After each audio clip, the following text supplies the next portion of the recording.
Welcome to the hottest movie review on the internet today, the A-List Review.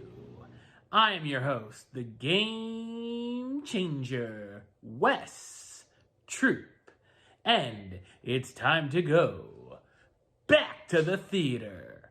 And it's a romance with cannibals. My review of the 2022 romance drama kind of horror film, Bones and All. Coming up now.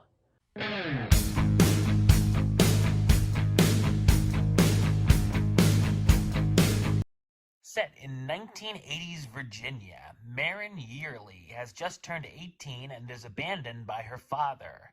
Marin is known as an eater or a cannibal who needs to feed on human flesh in order to stay alive, especially as she gets older.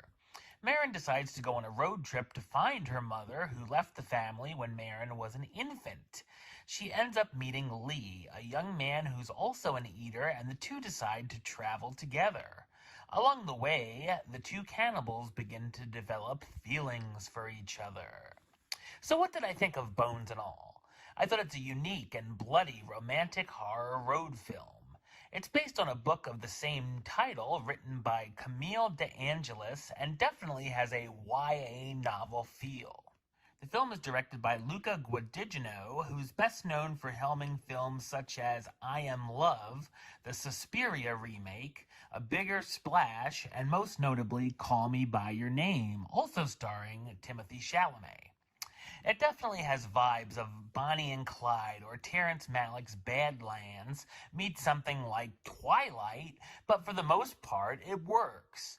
Obviously, dealing with cannibals, there are some gory scenes that can be also quite violent as well, and there's some nice practical effects used too. The story has the characters on the run trying to find themselves and trying to figure out why they do what they do to survive. The two also start to become conflicted about how they choose some of their victims. There's also some metaphors thrown in about having to hide who they really are. There are some very tense moments where we're not really sure what might happen, as well as a number of surprising shocks along the way.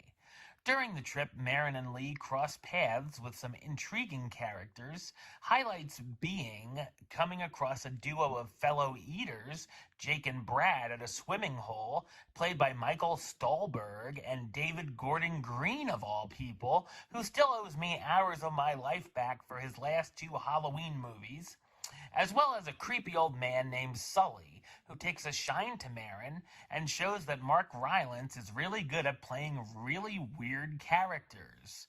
Between all of the tension, there are a few good laughs sprinkled in, which is a nice touch. The two leads do have a nice chemistry together, but the romance they're given here isn't really all that thrilling. It feels like they're forced to be together more than actually wanting to be together. The runtime also feels like it goes on a bit too long as well. I have to shout out one of the characters' stops being in Columbus, Ohio, and the use of Kiss's song Lick It Up during one scene, which is awesome.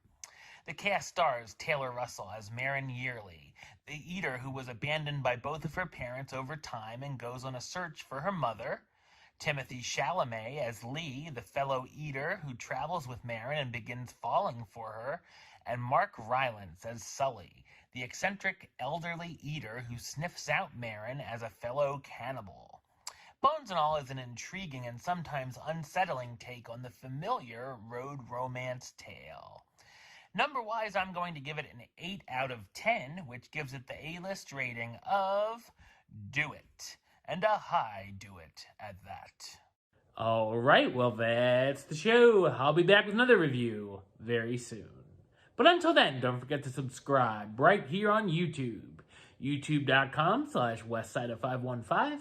Like the show on Facebook, Facebook.com/WesTroopAlist. And of course, you can follow me on the Twitter, Instagram, and Letterboxd at WesAlist.